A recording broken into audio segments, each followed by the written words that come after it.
honored and privileged to be a part of this team today, this family of Infosys. I'd visited you long ago in Bangalore, and I think it was time that I finally did accept another invitation from Infosys, and Sri was so very persistent that I'm so happy to be here. Thank you for putting together this YouTube with such a short notice.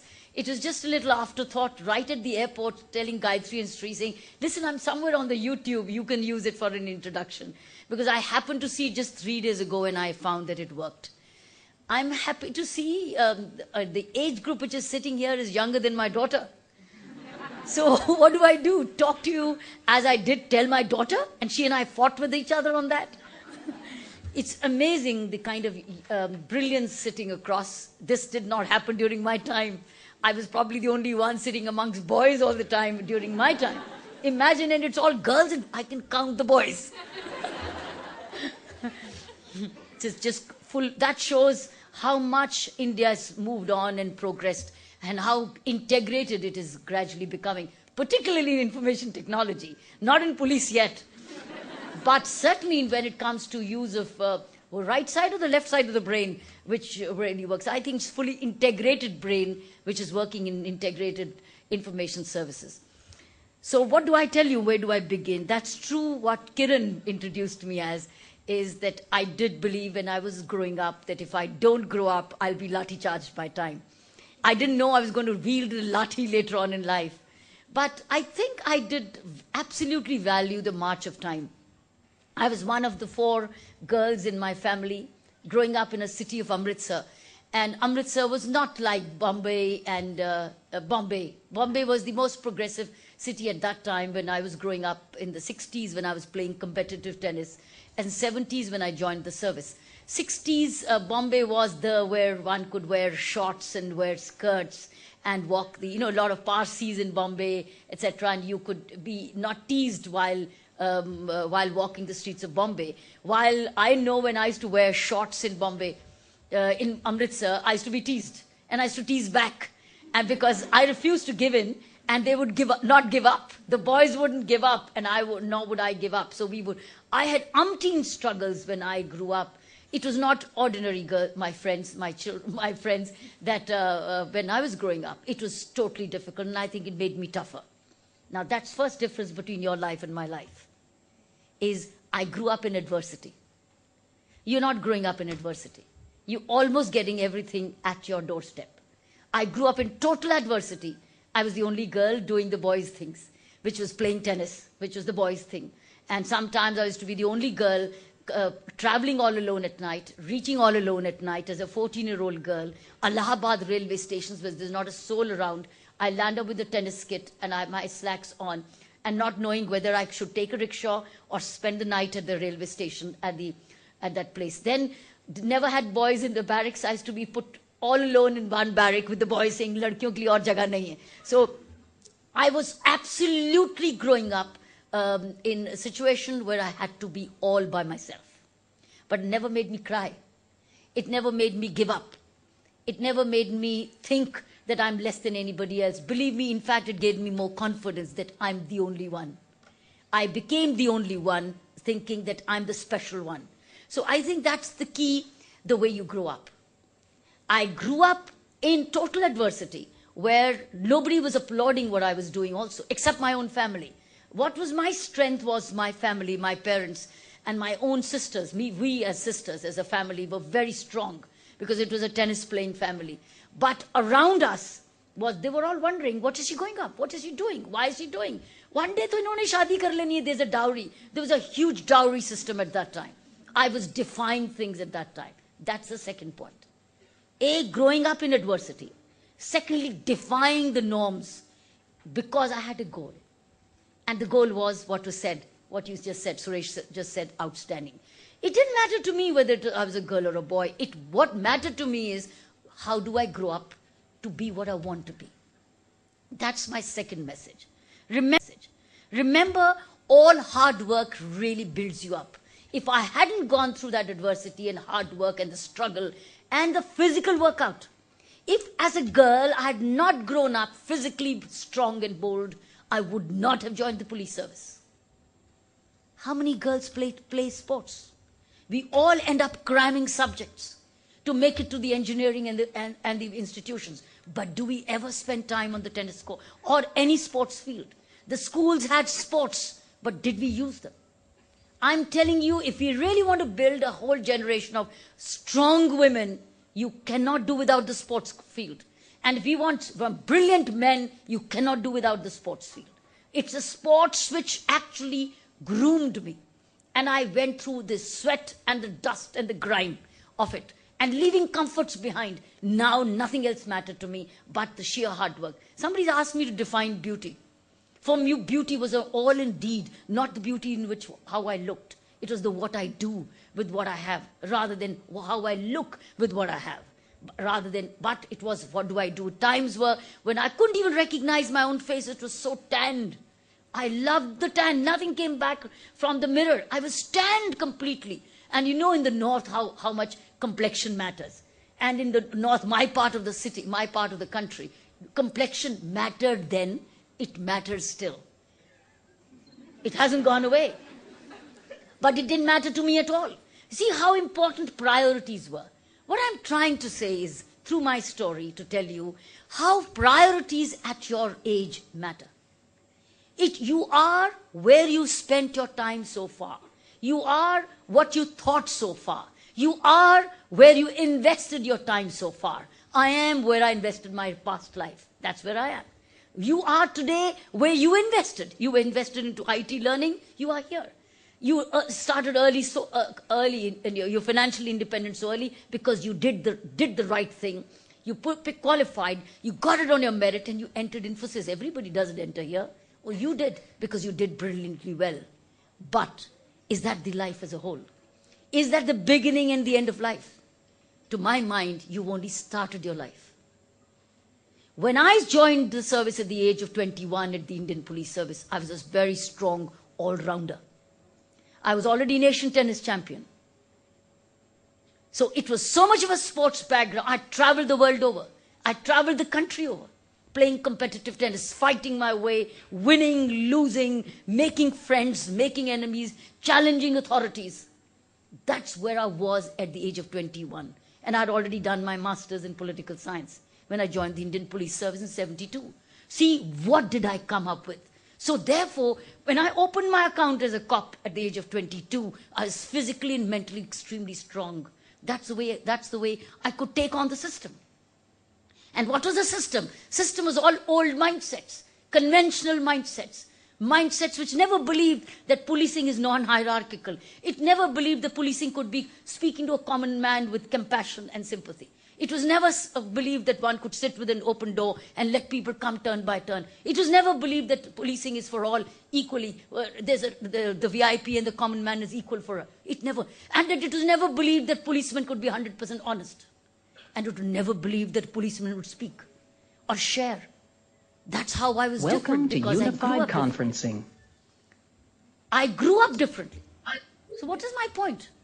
My point, remember, is you are what you made yourself to be. Whether you're a man or a woman, doesn't matter. But you want to be what you are, you happy with it? Then stay on course. But you're not happy with it? The onus is on you to develop it. What's the matter? Okay. Okay, friends, that's the point. Now listen, I want you to know it was not just chance the way I made breakthroughs at the age of 22 and you 25 plus. At the age of 22, when I joined the police and I started making breakthroughs, I led the 26th January parade in 1975. I was just about 24, 25. I walked 25 kilometers a day, every day, getting up at 4:30 in the morning, practicing kilometers and kilometers with big boots on, with the men behind me, and I was leading the parade. I practiced 25 kilometers for months together to make it perfectly on the 26th January 1975. But did it happen by coincidence? Nothing happened by coincidence. It happened by design. It happened by work. Nature gives you what you deserve. Nature gives you what you earn for. Nature gives you what you earn and stand for, what you prepare for. And my 22 years to 25 years were preparing for this. When I was growing up in the school, I wasn't preparing for leading the 26th January one day. No, I was preparing to be ready for anything which comes in my life and to achieve what I set out to achieve. And I worked for it daily. What do you work for it every day? Your technology. That's why you're getting what you're doing. What did I do? I worked all round to see, I don't know where my life finally takes me. But let me be all round ready. Because at that time, girls around me were only getting married with large amounts of dowries, and I hated it. I said, that's the last thing that should happen in my life, is to get married with a dowry. I'll kill the man who asks for a dowry. I'll kill him. I'll kill the man who asks for a dowry. I'll kill him. I didn't know it was then 302 Indian Penal Code. The point is, that's the reason, again, I chose, I married a tennis friend, and he married a tennis friend too, and both of us were having an allergy to a concept called dowry. We both had those are the days which were forward-looking. We had a wedding reception, which we both pooled in to have and invited our parents and come and have. We were tennis friends. Now, another reason why I did identify him, I'm bringing this again very relevant to you. Since I knew that I was going to be a full-time police officer, personal life is going to be very, very critical for me. I didn't marry anybody blindly. I would have chosen not to be married than to be married to a wrong man who would have held me back. Before I married before I married Mr. Bedi, I was in love with a gentleman who made it to the services. He and I were very good tennis friends. He was a brilliant man. I used to love him for his brilliance because we both used to study together, and I used to learn a lot from him. He was a year senior to me. And therefore, since he was a year senior to me, he made it to the service as a year senior. But imagine he and I having studied together, having played tennis together, being close to each other, yet one statement changed my mind in making him my life companion. One day I was in his house and he said, look, so many nice things have come home from my sister-in-law. And I said, oh, do you mean to say you love these things when they come from a sister-in-law's house? It just said that, it just came into my mind. And I started to doubt him. What is he going to do? Because that's totally what I'm allergic to, things coming from my home. And I said, this man is not the man for me. Because he may be brilliant, but is he in nature like me, where I'm going to be one day a police officer and he could be one day an All India Civil Service officer? But would he be expecting things like that? Would he love this? See, so many nice things have come. And I started to take steps back. Imagine how many years we'd played together. We'd won championships together. And yet, it went through a withdrawal situation, yet a very important decision of my life worked for me. Because had I given in at that situation, I would have made a mess of my life. This is called preparation. So, where was I going? That's where you are. You got to recognize that you are a product of the way you spent your time. Secondly, where do you go from here? Do you stay where you are? And remember, you're not only a professional life, you are a bundle. You have a professional life and you have a personal life. The profession impacts on the person, but the person impacts on the profession. So while you apparently have made a good success of your professional life, and at a very early age, you got to have a professional journey plan. Secondly, you need to audit your personal lives. Where are you personally? Who are you personally? What kind of habits do you have personally? How are you growing personally so that you continue to make a success of the P&P? That's the person and the profession. And remember, a personal failure impacts the profession, and the professional failure impacts the person. And personal decision is not just one, particularly for a woman, it's very challenging, as much for a man. Because an unhappy home does not make a creative professional. And a creative profession does not necessarily make a great person at home. So there are a separate set of qualities you require as a person. How did I face myself? I was exceedingly careful, A, who I marry. Secondly, that he remains non-demanding. Non-demanding at all. I got a 24-hour job, you got a 12-hour job, so you better contribute 12 hours. I have 24 hours. If you don't respect that, then I think we are not really life companions. It's not a question of a man or a woman. It's a question who has more time. You got more time to contribute to housework, you contribute. That is the way it was in 1970s.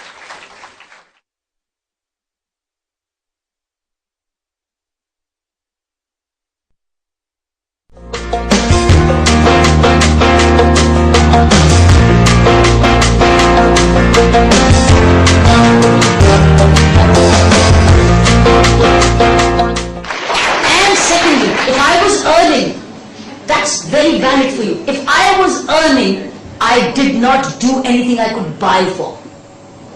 If I was earning, why can't I hire services? Why must I do? Because he likes it. I never made him. I told him I know nothing. And therefore we will hire services and support her. Your mom is very good at it, I'll support her. So his mom was my best friend. The point here again is, why was I doing it? Because I was valuing my time. I thought I was earning from my time, why can't I spend? And I earn my comfort. So after marriage I continue to play competitive tennis, I go to my job, and that my home is also organized and I don't have to knit, stitch, tailor, wash, cook, clean. Why? When I can hire services. I hired services. And that way, the whole house, it didn't matter to me who pays. Listen, if I was a man, I would have paid fully, wouldn't I? I paid. I never looked at how much is he paying, how much am I paying. And I never had joint accounts. Never. No joint accounts. And I believed a lot in gifts. I believed in a lot of gifts. Every occasion I have to gift. Gift to the in-laws, gift to everybody, gift, take. As much as you can take, I would give them what I loved, and I would give. Large-heartedness as a working woman is a prevention of a lot of problems. Counting pennies as a working woman causes a lot of problems. Don't count your pennies, count your time. Value your time. The secret of my whole life's joy is value for my time. And to spend where I must spend, and not say, "Tumne kitne diye? Maine itne diye, aadhe." It's a full comfort to me. I don't mind paying because I'm earning. So my friends, this is what I've noticed. A brilliant a young woman of a very interesting entertainment company got married just about a year ago. She rang me up the other day saying, "Ma'am, can I quickly see you?" I said, "Well, what?" She said, "My personal life." I said, "Oh, it has to be something to do with her marriage." She got married just about less than a year ago. And she tells me, "I'm having problems with the man she was in love for 5 years. And she got married, and within a year, it was no more the same love. They were just not connecting with each other. And it was a very intelligent family, academics family. And she said she's now living in a room where it's just like a hostel. They're just not living together, sharing any space together. And that she's only staying on in the in-laws' home because she just wants to be there. Otherwise, even if she leaves her husband's home, they can write her off." And then she says, she will start to ask me because of the Aapki Kachari background, saying, "Tell me, ma'am, what are my rights concerning this house?" I said, "What do you mean?" She says, "Do I have rights to this house?" I said, "Whose house is it?" She says, "It belongs to in-laws' house." I said, "No, you don't have a right to this house because it's your in-laws' house. If it was your husband's house, you could have had a right to residence. But you do not have, this is parents' in-laws' house, and they can ask you to both of you go. Because you are both self-independent, you are not, and anyway beyond 18, the children are not parents' responsibility, except for unmarried girls." So I said, "You are a daughter-in-law who's working. Your husband is working. If you don't get along with your in-laws can ask you to wrap up and go. You don't have a right to the house." Secondly, he says, then somehow I found out what the real reason was. And the reason was, she was thinking she need not contribute anything to the house. That was one of the major reasons I detected. Then I told her, I said, do you understand? As a working woman, you are now equal to a man. Just as a man could fall in and a woman could take over running of the house, just as a woman could fall in, the man takes over running of the house, now you're both equal. You're not unequal. Have you been contributing at least 50% of the household? She said, no. I think this is a mistake I've been making. I said, okay. You're not being physical. They said, no, ma'am, they may not take it. I said, all right, they may not take it. But are you contributing? Are you filling in the fridge? Are you bringing in fruits? Are you bringing some nice things to the home? Are you finding it as an occasion to contribute to the growth or the beautification of the house? She said, no. I said, that's your problem. You, the parents-in-law, are not asking you for anything, but somewhere they are expecting it. But you're not giving it to them. And because you're not giving it to them, well, I said, this is what materialism is all about. So my friends, this is my very, very important. This is what I did. It helped me considerably. I thought for myself that I am no less than my husband. He contributes, brilliant. He doesn't contribute, I don't care. This is my home in which he's living. That's it. That's it. He contributes, that's it. And yet we did it together. Means I stopped counting. Now, as working women, you want peace? Now don't say, वो तो करता ही कुछ नहीं, मैं ही करती हूँ. Arey, you are the man of the house then, alright? Be the man of the house while being a woman.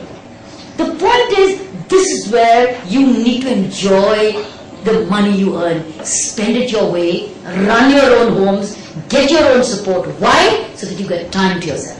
And what do you do with the time? Grow yourself. Continue to grow. What did I do? I continued my reading. I continued to upscale my academics, which strengthened me. I continued to focus so much more on work. I was so focused that my work quality never suffered. And I continued to beat the others because I was spending much more quality time at work. Because every time I was at work, it was full focus because there's somebody managing the home. Somebody else, I had a support system. So, friends, that's the message I would give to men and women sitting here, younger. Be large-hearted. Be caring. Be more self-reliant. And continue to mentally and spiritually grow. Give time to your physical fitnesses. Give time to spiritual food. Give time to knowledge. You must not miss what's happening around in life. You must have a view, but you must know. Read analysis. Read editorials. Listen to the important news. Do not miss the BBC. Find a way to listen to the BBC radio. Have the World Space Radio with you so that you don't have to keep tuning in. You switch it on and World Space Radio without any noise comes in. Even while you're brushing your teeth, have something in which your ears are listening to something which is knowledgeable. If you're working in the kitchen, have it there so that you can listen to something nice. You can do multitasking is my life is a big, great success goal of multitasker. I hugely multitask because I spend my time very proportionately. I listen, I see, I put something else on mute, I read, I write, and there is spiritual food every day. Unless we women, especially we young men and women, continue to do that, we will then become machines in our own respective, and we will have narrowed our potential. And that much less will our families get. That much less will our children get. But the more qualitatively we spend time on go out and play, go into joint team games, get into satsangs, and this way you will develop a value system. If you don't play, you don't read, you don't go into spiritual groups, you don't get into programs of meditation, you will remain a machine. You will become gradually a machine. And over a period, this machine will start boring you. Already you start getting burnt out. Already you got that money, you got the technical, now you ask yourself what next. How much more money? Because all that money is becoming now surplus after a period. And no more is that enough. In the end, what are you going to do with that saving if that saving doesn't give you joy? If that saving doesn't give you the high? High will come from other areas of life, which you want. Because if you were not earning, you wouldn't have had that time for it. So go Apportion your time for spiritual goals. Apportion your time for reading. Apportion time for being with your family in creative activities. With your spouses. Spend family time together. Spend and enjoy. Don't just save. Spend and enjoy. But don't waste. Spend to create, to enjoy and to share and not waste. I'm not talking about wastage. And for God's sake, keep your eating habit simple. Don't spend time cooking. Go out and eat. Why waste time cooking the whole day and finishing out in 5 minutes? Go out and eat. Go out. Keep your kitchens light. And don't create expectations. Don't create expectations. I think women suffer most when they create expectations and they can't live up to it. And then you, तब तो बड़ा था, तब तो किया था, आज क्यों नहीं? अरे वो खा पी के भूल गया, फिर से बोल रहा है. What nonsense. Keep your expectations light. Dine out, go out, spend the money, have fun. So that you don't have to cook, you don't have to clean, you don't have to set it up, you don't have kitchen and come to sleep. Why would you do that? Or create carry food. Create systems where you get food served at home. It's hot food. All you have to do is microwave. I think women most suffer when they create expectations in cooking. Why should cooking be a women's monopoly anymore? It should be anybody who's interested in food cooks. Yeah. You like that food? You cook that. I like it. I cook this. That's it. Has to be the new youth of today. When you both are working, why should anybody be a monopoly of any gender, barring bearing children? That's it. The only change, only difference in a woman's life only is biological. No more after that. You've become equal. I had become that from early 60s and 70s. And that's why God put me ahead of time. And that's why, by nature's grace, I'm reaping its rewards. I did a doctorate while in service, I did a law degree, I did a postdoctoral, I wrote 5 books, and I continue to write. And I continue to work 18 hours a day. And fitness continues, reading, all those things which I've shown you, I spend not a moment when I don't have to be. I spend money for it. I don't care. But I want my comfort. I want my time, I want my creativity, and I want my rest, and I want spend the time the way I can. And I give a lot. I give, because there's no space more in the house to keep anything. The point is give. Use certain good occasions to give. And give because you love giving. That you love the person, not buying. Then it will show. Do it out of love. And that will come when you become generous. When you're truly large-hearted. So get out of this narrow-heartedness because you feel secure. Women now, having started to work, should feel a sense of security and not again continue to suffer insecurity. For God's sake, don't keep any joint accounts. This is not done. Alright, have a joint account, pull in a bit on that, but the rest of it should be your own account. You must not make a mistake. So have a joint account, but everything does not go into a joint account. I think what many mistakes I've seen in life coming from in many others' lives is it is lots of love and everything went into joint account and everybody started to say, "Tumne itna nikal diya." "Ha, I needed it for my brother or my mother." Oh, so every time that means I have to explain I needed it for mother. Why? It's my earning. I want to support my family or my sibling. Well, that's it. I'm not taking it from you. Now, if you have an object, I don't object to yours, you don't object to mine. You don't object to him. He should not object to you. But if something comes together, brilliant. So my friends, this is what I thought I would share with you is, you are equal.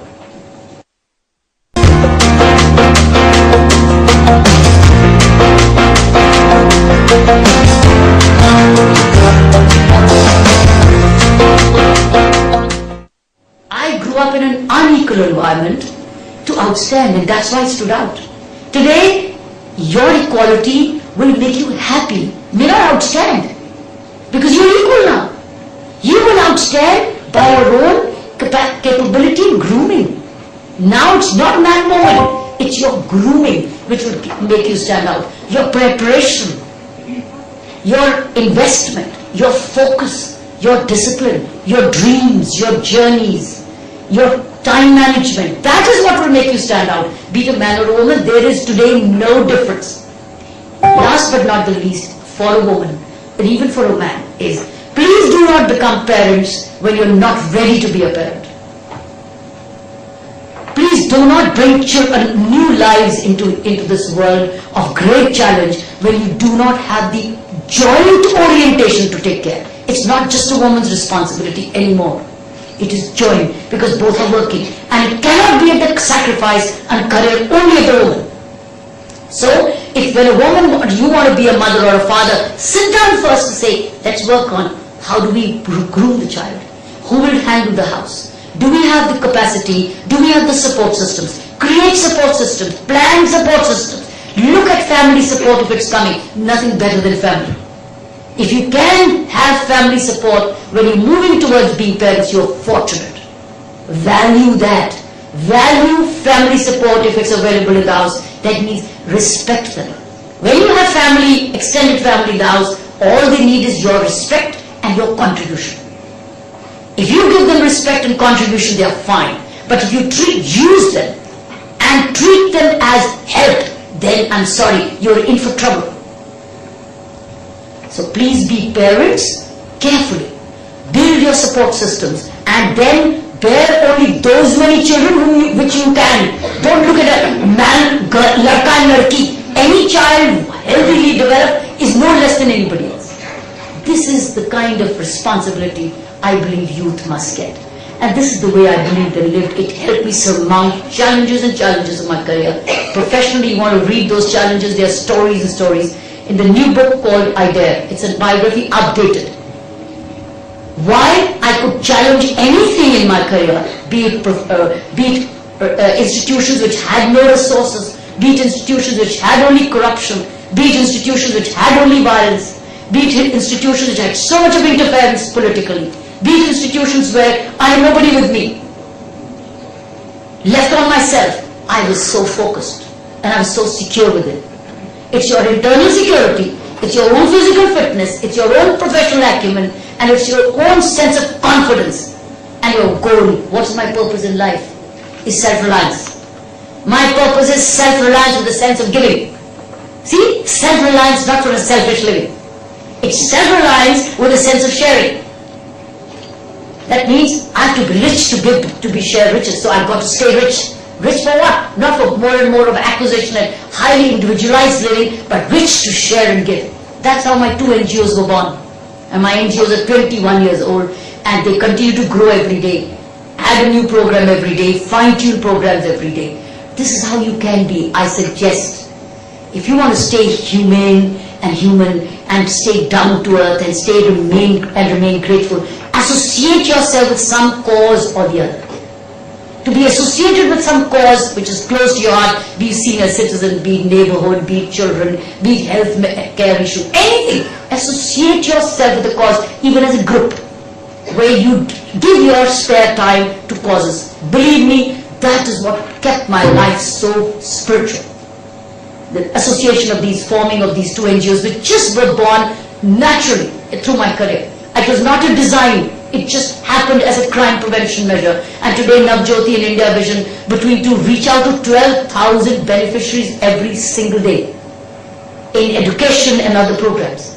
And all poorer marginalized sections. And now I'm going town to town raising support for many other causes. Building up institutions and schools. So maybe 5 years from now they could be totally self-reliant. And leave institutions behind so that they run forever. So friends, that happens, you have to begin early. And you are all at that age. I'm grateful that you've called me to speak to you at the age where it matters. You are beginning your professions. You may have begun a couple of years ago, but to my mind, when I see your age, you are just beginning. Plan your finances carefully, live happily, share, groom, create, enrich your lives, and be givers, and enjoy your life basically. That's the purpose. And grow up professionally and personally. Do not only think of profession. What's happened with your education as technicians is, as technical hands, is that you never learned humanities. You never worked on liberal arts. Liberal arts actually humanizes you. While technology makes you brilliant in technology, which you are. That's why it made you earn so fast. But that rest of the learning of humanities and liberal arts has to begin now. What you didn't do in your school, because of the technical education, you have to, just as I learn computers now, you have to learn humanities now. And what I told you what to do is all humanities. Read about thinkers, read Krishnamurti, read Gandhi, read Gita, read Vivekananda, read them, read thinkers. Read something spiritual every day. You will start, this is humanities all about. And listening to news and general awareness along with technology will make you all rounded. Go play games, give time to other causes. That's humanities all about. And the area which I learned early, you will now learn along. And another 5 years, you will groom up to be a happy human being whose needs are met, but who's also meeting others' needs, who has enough for his needs, but not for his greed. That's the message I thought, looking at your faces, looking at your age group, to say, minimize mistakes. Minimize mistakes in your life. If you do what I'm telling you to do, you will minimize mistakes. If you don't listen to what I'm saying today, you will maximize mistakes. And do you know those mistakes are very heavy? One wrong step on these personal lives leave very heavy scars. And it takes a long time to heal. You will come out of things, but take time to heal. So we can minimize mistakes by thinking right, reflecting right, auditing right. You need to get into a habit of self-audit. Audit yourself right. What do I want? Who am I? Am I doing the right things? Can I correct myself? You got good friends you can talk about without getting blackmailed later. But remember, I never had a friend who I could share everything. I thought for myself. I did have to do a lot of self-thinking. My family was a great support, but yet you can't still share everything, all your anxieties with your mother and father and sisters, because they'll become more anxious. You will have moved on and they'll say, "Arey, humko bataiye, aap to khele chale." I had to do it myself because it was my problem. I had to find a solution. You want to know more about the way I've solved issues? It's all in the book, I Dare. Have a look at it. I'm available on a website, kiranbedi.com. I'm a contact page through my site. I will respond to you. I respond to every email. Sri would certify that. So I'll be happy to connect with you if ever you wish to stay connected. But that's the way. Is constantly audit yourself. You have to. We owe it to ourselves, and this self-audit never stops. You can look at your profession and say, where can I do better? And how can I do better and better? And how can I keep growing? Similarly, how am I as a person, and what are the areas which I need to improve, and how can I continue to do better all around? 3, these are the decisions I'm taking in my life. Are they the right, or are they emotional? Are they irrational? Are they temperamental? Let me hold on to think and not err, and yet we could make mistakes. In life, in 100 things which we do, 90 are, if their problems, are self-created. 10 are nature-sent. Mothers, fathers going away are nature-sent. But all other calamities are nature. Floods come in, you and I didn't cause the floods. Bad governance in many ways. Global warming causes it, that's fine. But we are all contributing also to global warming. But the point is, these natural calamities come by not our design. They come by nature, fury. But 90 of the wrong things come by us. So therefore, my friends, let's avoid those 90 and minimize it to 5 or 10. So that we have all our energy to handle the 10% plus 5%. 15 will not handle 90 plus 10. This is research analysis which clearly shows. So every time you are into major decision making, hold on, go for a long walk, give yourself a thinking, and then take a decision. I'm sure whenever I was in need of clarity, I used to go for a nice long walk. I had my solution in the walk. Just keep your mind vacant. Get into a little exercise habit of vacant time, vacant walk. Just cool thought and situations start coming in, you start looking at an option. And if you still can't share if you are in a dilemma, take a piece of paper and then write the pros and cons, and then take a carefully rated a calibrated decision. And if it goes right, excellent. If it goes wrong, you knew, you could not have anticipated something. It's a learning for the next time. So prevention, anticipation, personal audit, constant growth, purpose in life, valuing your time, giving away generosity, looking ahead, what is my higher purpose in life, associated yourself with giving and community. I think these are the things which will make you a brilliant professional and a happy person. In the end, a happy person and a successful and a happy professional. That's what I came for. Thank you very much.